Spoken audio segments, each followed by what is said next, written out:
Hello guys, आज हम इस चैप्टर के आखिरी वीडियो पे पहुंच चुके हैं। इससे पहले हमने चैप्टर पूरा पढ़ लिया ऑलमोस्ट। थोड़े बहुत टॉपिक मूवमेंट्स रह गए थे जो हम आज की क्लास में करेंगे, ठीक है। और टॉपिक मूवमेंट्स के साथ ही और साथ के साथ एनसीईआरटी के कुछ क्वेश्चन हैं जो हम डिस्कस कर लेंगे, मतलब रफली एक बार डिस्कस कर लेंगे। बाकी तुम्हारा होमवर्क ये होगा, चैप्टर के नोट्स बनाने हैं। जिन जिन टॉपिक्स में तुम्हें डाउट है तुम मेरे से पूछ सकते हो, ठीक है। तो शुरू करता हूँ अपना वैसे टॉपिक। आज का सबसे पहला टॉपिक है कीमोट्रोपिज्म। देखो, कीमो नाम से क्लियर है ना। कीमो का मतलब क्या है? केमिकल। ट्रोपिज्म का मतलब क्या है? मूवमेंट। तो सिंपल से शब्दों में आपसे कहूँ कीमोट्रोपिज्म क्या है? It is movement in plant parts. Movement in plant parts due to some chemical.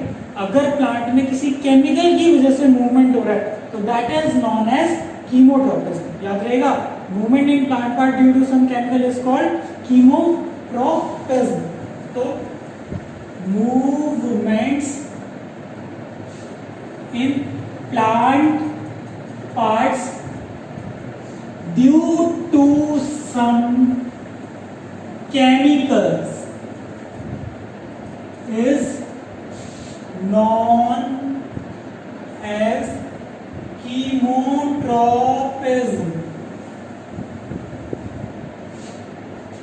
Example भी लिख सकते हैं।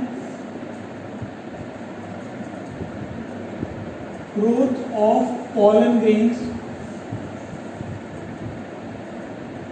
towards ovules, या movement of pollen grains towards ovules, ठीक है।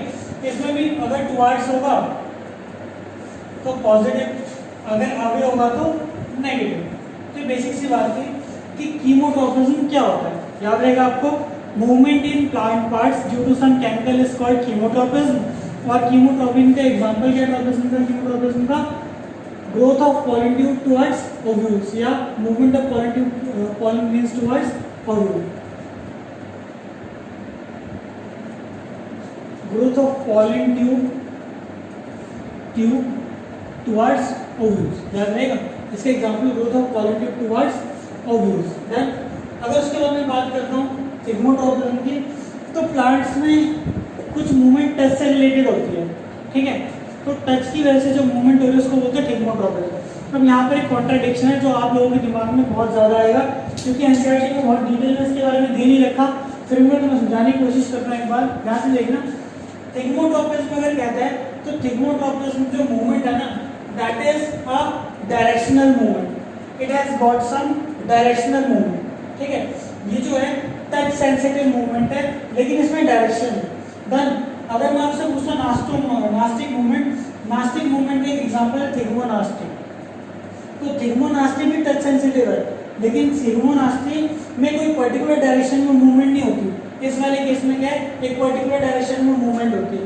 तो अगर टच सेंसिटिव पर्टिकुलर डायरेक्शन में मूवमेंट हो तो थिग्मोट्रोपिज्म। अगर टच सेंसिटिव एक पर्टिकुलर डायरेक्शन में मूवमेंट ना हो तो उसको क्या बोलेंगे? थिग्मोनास्टी, ठीक है। It is directional movement in plant parts due to touch. इसका एग्जांपल है मूवमेंट ऑफ टेंडल्स। जो टेंडल्स होती है ना, जैसे जैसे टच होती है वैसे वैसे लपेटती चली जाती है। तो उसमें बहुत सारे फैक्टर्स है, ऑक्सीजन भी रिस्पॉन्सिबल है और ये भी चीज़ जो मैंने बताई है वो भी रिस्पॉन्सिबल है, ठीक है। तो क्योंकि ये डायरेक्शनल मूवमेंट है तो ये जो मूवमेंट है वो क्या आने वाली है? It is growth related.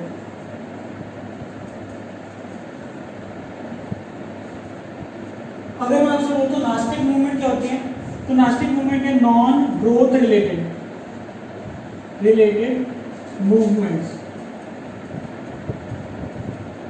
Non-growth related movements are called nastic movements।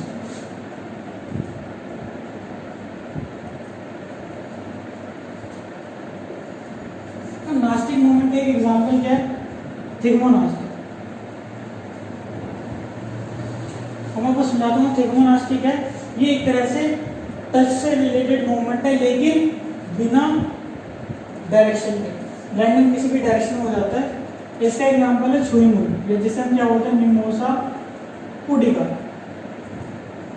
तो चुई मूवी का जो मूवमेंट है, मिमोसा पुडिका जो मूवमेंट है, that is a nastic movement, ठीक है।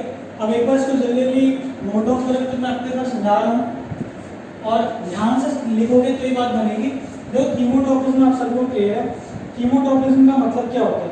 सिंपल से शब्दों में आपको कहूँ तो movement in plant parts due to some chemical, movement in plant parts due to some chemicals is called chemotropism. अगर आपसे बोलूं मैं कीमोट्रोपिज्म क्या है, तो it is directional movement in plant due to some touch. जो तुम्हारा कीमोट्रोपिज्म है ये डायरेक्शनल टच रिलेटेड मूवमेंट।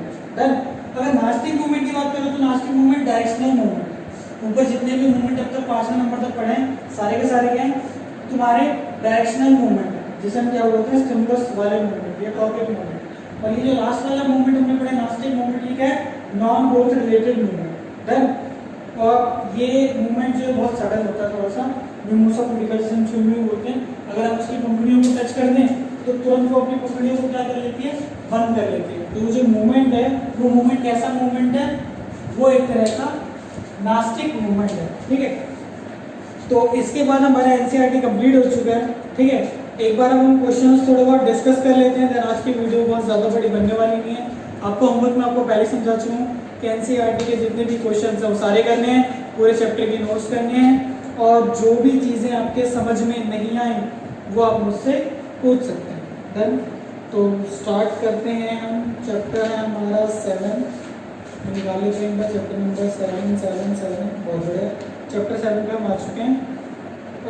पहला क्वेश्चन है NCERT exercise page number 125, which of the following as a plant hormone.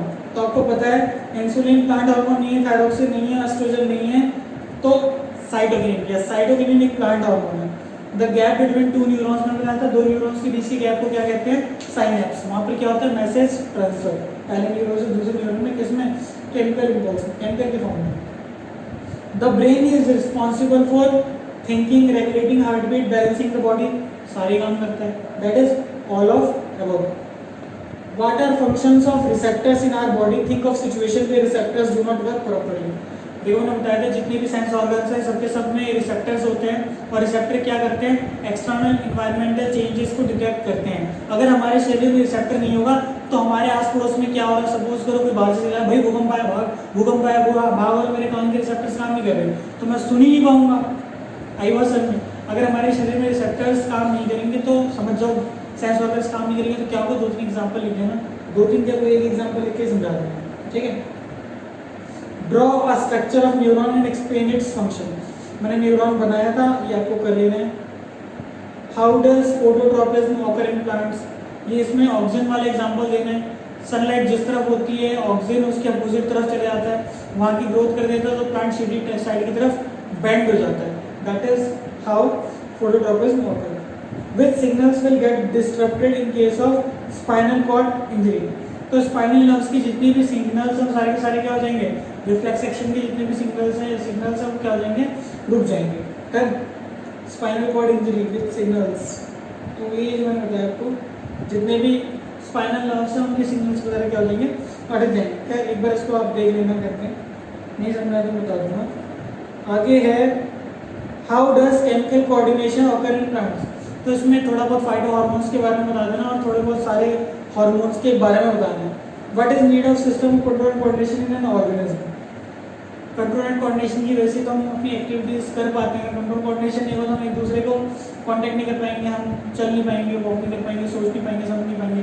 तो कंट्रोल एंड कोऑर्डिनेशन की बहुत ज़्यादा जरूरत है डेली एक्टिविटीज़ को परफॉर्म करने के लिए। How are involuntary actions and reflex actions different from each other. Involuntary action और रिफ्लेक्स एक्शन का डेफिनेशन, पहला पॉइंट तो डेफिनेशन देखना, एक को ब्रेन कंट्रोल करता है, एक को स्पाइनल कॉर्ड कंट्रोल करता है, और रिफ्लेक्स एक्शन बहुत सडन एक्शन है और इनवॉलंटरी एक्शन और कंट्रोल में तो थोड़ा स्लो है। Compare and contrast nervous and hormonal mechanism. Nervous system के फायदे और नुकसान बताने और हार्मोनल सिस्टम के फायदे और नुकसान बताने। What is difference in the manner in which movement takes place in sensitive plant and movement in our legs. Sensitive plant में इलास्टिक मूवमेंट होता है, ठीक है, और हमारे पैर में क्या होता है, वॉलंटरी मूवमेंट होता है। हमें मूवमेंट में न्यूरल कनेक्शन इन्वॉल्व है, प्लांट में न्यूरल कनेक्शन इन्वॉल्व नहीं है। हम जो मूवमेंट है उसे कंट्रोल कर सकते हैं, प्लांट का मूवमेंट प्लांट कंट्रोल नहीं कर सकते। तो दो चार बातें पर हम आगे बोल देंगे आपको, बड़ी बात नहीं। बस केमिकल कोऑर्डिनेशन का एक तो असल ये पूछ चुका हूँ। क्या आयोडाइज सॉल्ट की जरूरत क्या है, सारे जितने भी क्वेश्चन आप चैप्टर के ऊपर पढ़ेंगे ना तो आपको सारे क्वेश्चन श्योरली मिल जाएंगे। अगर कुछ नहीं मिले तो आप मुझे कांटेक्ट कर सकते हैं, ठीक है। उम्मीद है चैप्टर आपको समझ में आया होगा। अगर चैप्टर में कोई क्वेरी हो या कोई चीज़ हो जो अनक्लियर रह गई हो, खासकर एनसीईआरटी वाला जो पार्ट मैंने कवर किया हो, बस एक रफली फॉर्मेलिटी की है, क्योंकि चैप्टर अगर आपने पूरे डिटेल में पढ़ा था आप उसे कवर कर सकते हो। नेक्स्ट पॉइंट ये कि इस चैप्टर में जो क्वेश्चन पूछे हुए हैं ना वो एग्जाम में ऐसे भी ज़्यादा पूछता नहीं है, मतलब घुमा फिरा के पूछेगा और ऐसे नहीं पूछेगा, सारे के सारे लैंग्वेज वाले क्वेश्चन है, ठीक है। तो उम्मीद है आप चैप्टर अच्छे से समझ जाओगे और अगर कोई डाउट हो तो आप मुझसे पूछ सकते हैं। मिलते के लिए, तब तक के लिए बाय।